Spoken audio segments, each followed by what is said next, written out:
Saudara, petugas Dinas Pertanian dan Peternakan Kendari melakukan pemeriksaan kesehatan secara post-mortem pada hewan kurban yang telah disembelih.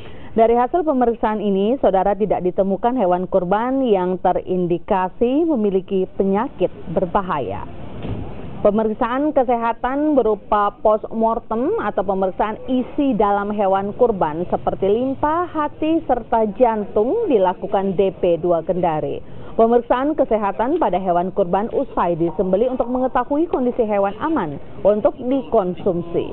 Dari hasil pemeriksaan kesehatan di lokasi penyembelihan hewan kurban di Polda Sulawesi Tenggara, tidak ditemukan indikasi penyakit berbahaya. Melakukan pemeriksaan postmortem, itu pemeriksaan setelah pemakaman. Iya. Meliputi apa saja pemeriksaannya? Ada pemeriksaan organ dalam, saat ini hati, itu biasanya di dalamnya kalau memang dia tidak sehat, ada cacingnya, ada pemeriksaan jantung, ada semua organ dalam semuanya.